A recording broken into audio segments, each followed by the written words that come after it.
how I escaped credit card debt and now invest in properties, and now I'm venturing into stocks. Let's get into it. So hi guys, my name's Sabrina and I am a property investor, and I'm also an architectural designer of 20 plus years, and now I am getting into property investing for myself, and I've been doing that for the past 4 years. So over the past 4 years, I've literally been transforming mainly commercial to residential properties and actually getting into the world of investing for myself. But as I've said, it's not always been like that. And in my early 20s, I will admit I was really bad with money, and my financial planning was close to zero. And I was literally over consuming like no one's business when I got my first sort of full-time job in my really early 20s. And then I got hold of a credit card, and obviously things spiraled, and before I knew it, I was in this debt spiral. And also lifestyle creep also came into play, and my expenses got higher and higher whilst obviously my income stayed the same. And before I knew it,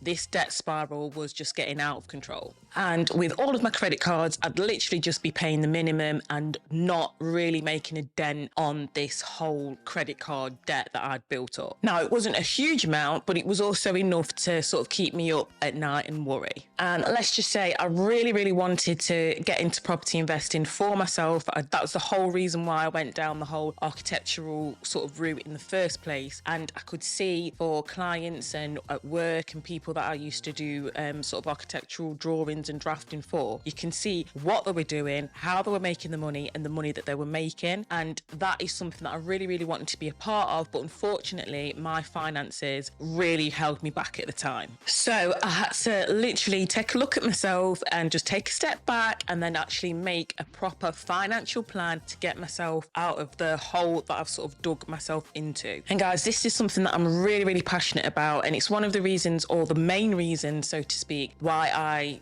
started this channel, was because I just wanted to help people, or put something out there to help people who maybe didn't have the best finances to start off with, get themselves into a really good place with their finances so that they can make that start, so that they can start to get into investing in properties for themselves. So yeah, I just literally wanted to document my early stages of my property investment journey, not show, not the big massive huge developments, or there's loads of videos there with people that have got multiple properties. My channel's all about getting started and actually getting your foot in the door, and actually getting, all the obstacles that might affect you or stop you or go against you actually getting started in property. And one of those things will be finances. And I'll literally have a whole playlist on my channel just dedicated to improving your credit score, tips and tricks that I use. So I'll go into that in more detail now. And first of all, the main thing what I did was I literally signed up to Experian, or any other credit referencing company, and I just bit the bullet and just took a complete look at my finances and looked at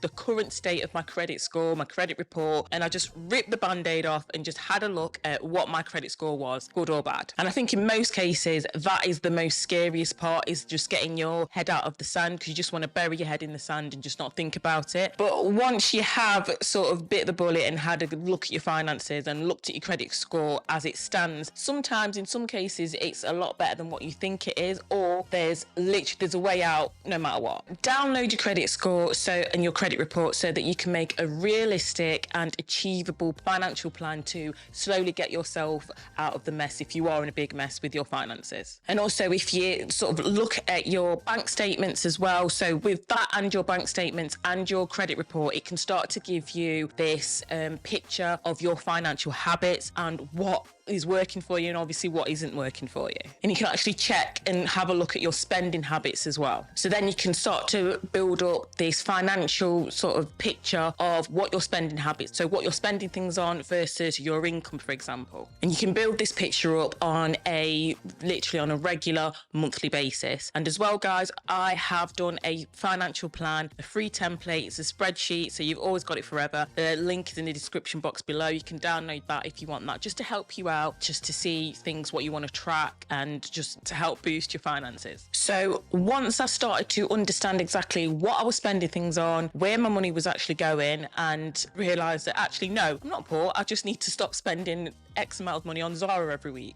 stuff like that. And also a good pointer as well from your bank statements is that you can also see when your direct debits are coming out for each of your bills or your priority bills. So you can make a list of your priority bills and when they're actually coming out, and if the date sort of clashes or maybe you need to move the date back a bit, you can also look at where you can make those adjustments and speak to the companies so that you can do that, so the money is there to come out when the direct debit is due. So I would say that was the next step that I made, and that's the next step that maybe you should make as well, just making sure that you've got all of your priority bills on direct debit dates that suit you, that just come out. So for example, mine literally come out on the day or the day after I get paid. There's no discussion. As soon as I wake up, I've been paid, my priority direct debits, they go out. So I've got no say in the matter. I don't see the money that already goes out for my bills. And what I then did as well was I checked to see if there was any of the lower sort of credit cards, because I had a couple of credit cards with Capital One which literally only had like a £200-300 limit anyway, so I wasn't able to spend that much in the first place. But because of that, they were a smaller amount, they were almost like a quick win, so I got those ticked off and paid off, and that kind of gave me the boost it was to see, all right, that's been ticked off, so that gave me a boost to then look at the next bill that I needed to pay. So it almost picks you up and it makes you feel good about yourself because you've got something ticked off. And also those smaller credit cards, I made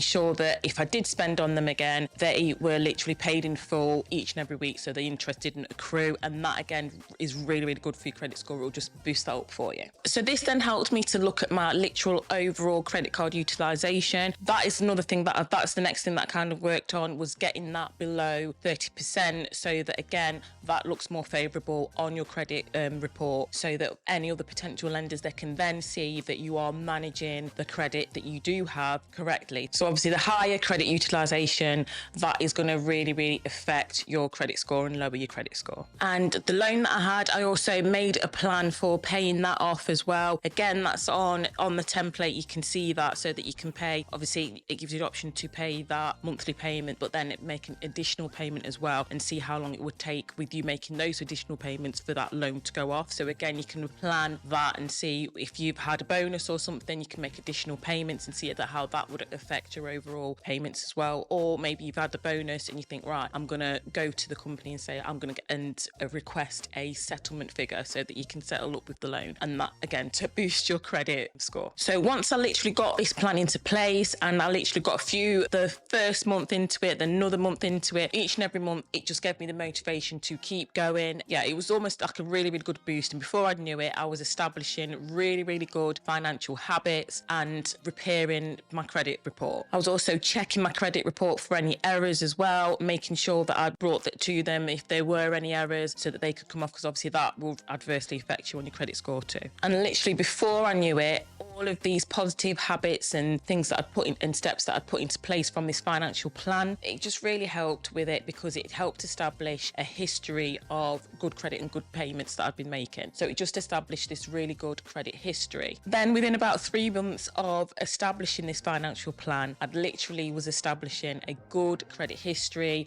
and showing that I was using the credit cards or the credit available to me responsibly, which started to build a solid credit history, which literally shows lenders and future lenders and lenders for the mortgages or the buy-to-let mortgages that I was going to apply for, that I was a lot better and really good with my money. And building a solid credit history just establishes with any future lenders that you are reliable, and it just literally improves your score overall. So then I built up a solid sort of credit history, so it was miles apart from what it was previously to where it was then. And then when I was going for when I started to go for these buy-to-let mortgages with the view to getting into property investing, I just made sure that I wasn't applying for too much credit around the time of putting in these mortgage applications, because again, that can really spook lenders and make it look like you're literally applying from everywhere because you can't manage your money, which all adds up to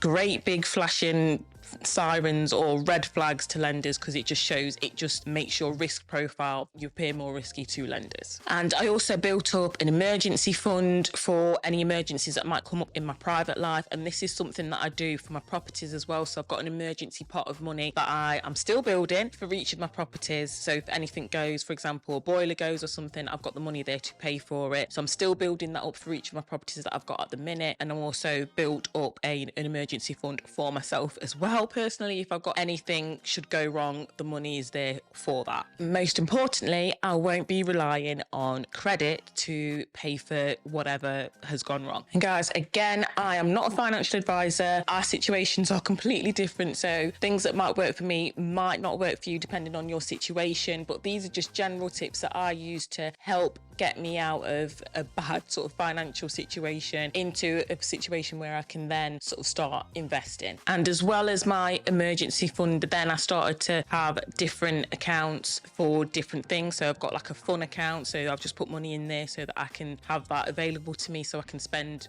for example, if I go away on holiday or anything, I've got money in there to use. Or Christmas fund, for example, I've got one of those, so that when it comes to Christmas, I've got a bit of money put aside for presents and things, so that's all set aside. So once you've sort of got yourself out of the debt, and then once you've built up your emergency fund, then you can also build up different pots of money to spend for different things, so then it's guilt-free spending. But again, I've got more in-depth videos on this on my channel. This was just sort of my story of what I did to try and help, so that I could get from really worrying about my finances to then being able to invest and get those buy-to-let mortgages. But yeah, guys, it's something that I'm really passionate about. I just want to get my experience out there so it helps somebody so that they can get into investing for themselves as well. And obviously now it's got to a point where I can now reinvest the profits from the property business into stocks and shares as well. So I'm starting to get into that as well. And judging by inflation and how much things cost and AI taking over jobs and all of this, like, it's just something extra that I think we all sort of probably need to help get by. And guys, if you actually want to see me renovating the commercial property and renovating that into a residential, watch this playlist next. See you later. Thanks. Bye.